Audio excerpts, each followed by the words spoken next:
This is where we hold them. This is where we fight. This is where they die. Persian, come and get them.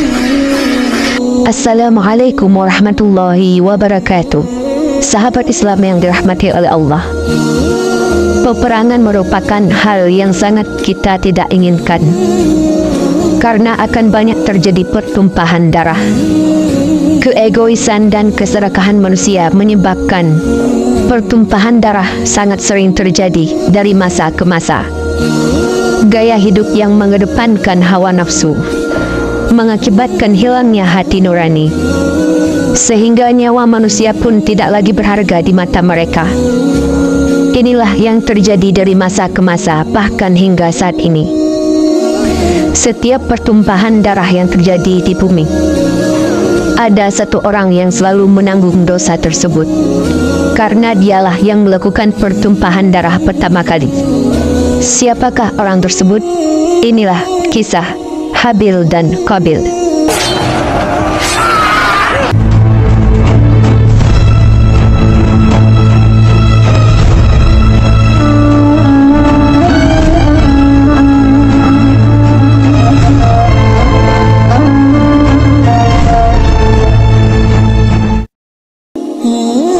Setelah Allah menurunkan Nabi Adam dan Siti Hawa ke dunia, kemudian mereka memiliki anak keturunan yang banyak sesuai dengan firman Allah, dan dari keduanya Allah memperkembangbiakkan laki-laki dan perempuan yang banyak. Surah An-Nisa ayat pertama. Imam Abu Ja'far bin Jarir menyebutkan di dalam kitab At-Tarikh dari sebagian ulama bahwa Hawa melahirkan 40 anak dalam 20 kali kehamilan. Menurut sumber lain, Hawa melahirkan sebanyak 120 kali. Setiap kelahiran 2 anak, sepasang lelaki dan perempuan. Yang paling tua Qabil dan saudarinya Iklimah, kemudian Habil dan Labuda, dan diantaranya adalah Nabi Syis yang menjadi penyambung silsilah kenabian yang akan kita bahas pada episode selanjutnya. Hingga yang terakhir Abdul Mughis dan saudarinya Ummul Mughis. Pada mulanya Qabil dan Habil tumbuh menjadi anak yang taat dan berbakti kepada orang tua. Qabil ahli dalam bercocok tanam dan Habil ahli dalam peternakan. Dikala beranjak dewasa, maka tumbuhlah rasa ingin membangun rumah tangga. Sebagaimana Allah memberi syariat kepada Nabi Adam untuk mengawinkan anak laki-laki dengan perempuan yang tidak sekandung. Kemudian Habil meminta untuk mengawini saudara perempuan Qabil, tetapi Qabil menolak lamarannya dan berkata, "Dia adalah saudara perempuanku yang dilahirkan seperut denganku, lagi pula dia cantik daripada saudara perempuanmu, maka aku lebih berhak untuk mengawininya." Qabil berusia lebih tua daripada Habil. Dia mempunyai saudara perempuan berparas cantik bernama Iklimah.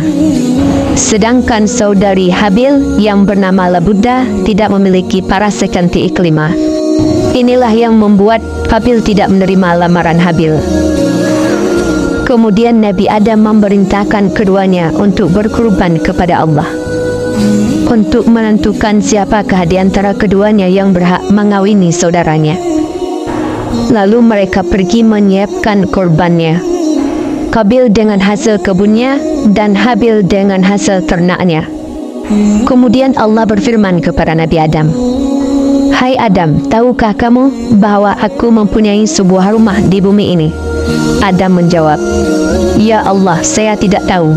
Allah kemudian berfirman, "Sesungguhnya aku mempunyai sebuah rumah di Mekah, maka datangilah." Kemudian Adam berkata kepada langit, "Jagalah anak-anakku sebagai amanat." Tetapi langit menolak, dan ia berkata kepada bumi, "Hai bumi, jagalah anakku sebagai amanat."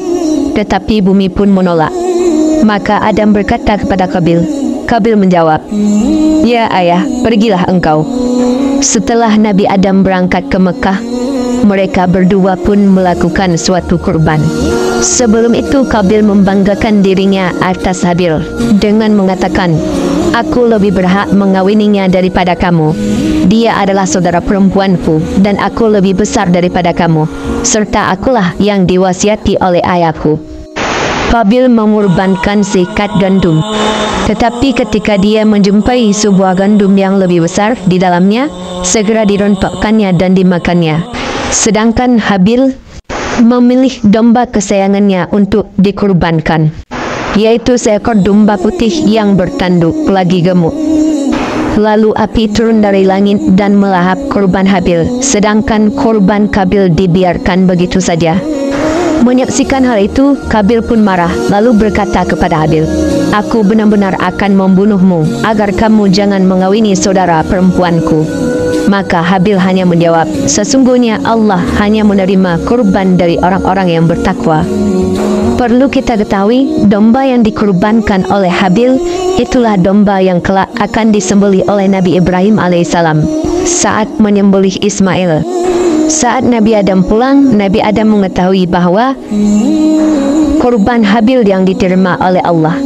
Kemudian Nabi Adam berkata kepada Qabil, "Celakalah kamu, hai Qabil, kurbanmu tidak diterima oleh Allah." Tetapi Qabil menjawab, "Engkau mencintainya dan mendoakan kurbannya, karena itu kurbannya diterima, sedangkan kurbanku tidak diterima." Di belakang Nabi Adam, Qabil selalu mengancam Habil dengan mengatakan, "Aku benar-benar akan membunuhmu agar aku tenang darimu." Ayah selalu mendoakan dan memberkati kurbanmu, karena itu kurbanmu diterima. Hingga di suatu sore, Habil tidak kunjung pulang karena mengurus ternak kambingnya. Nabi Adam merasa khawatir, lalu ia berkata, "Hai Qabil, kemanakah saudaramu?" Kemudian Qabil menjawab dengan egois, "Apakah engkau menyuruhku untuk menjadi pengembala baginya?" "Aku tidak tahu," jawab Qabil. Kemudian Nabi Adam berkata, "Celakalah kamu Qabil, berangkatlah kamu dan carilah saudaramu itu."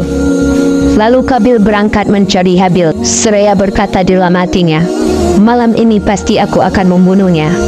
Lalu ia mengambil barang yang tajam dan mendekati ke arah Habil yang saat itu sedang merebahkan tubuhnya.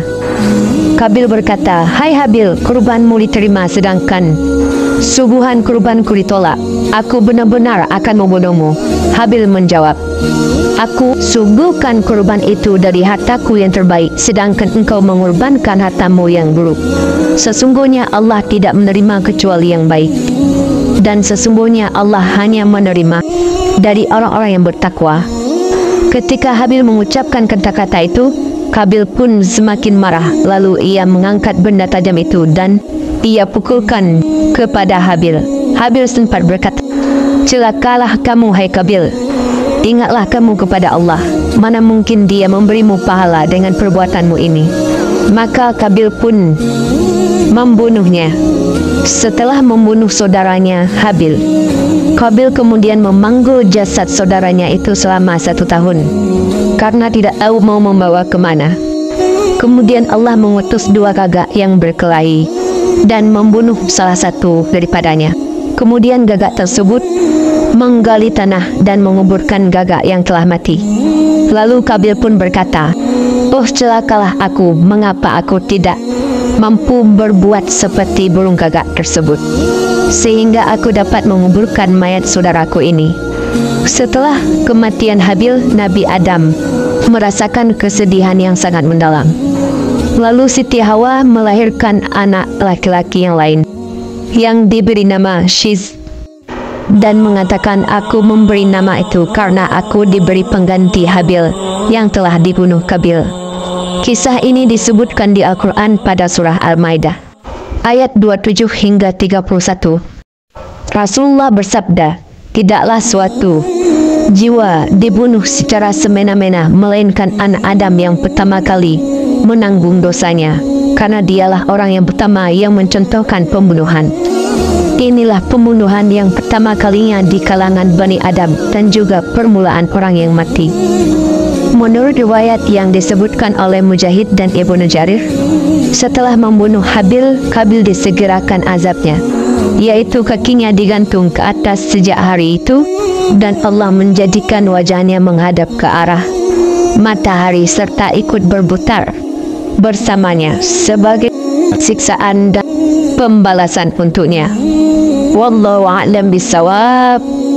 Jangan lupa subscribe channel kami supaya tidak ketinggalan episode selanjutnya. Terima kasih atas supportnya. Wassalamualaikum warahmatullahi wabarakatuh.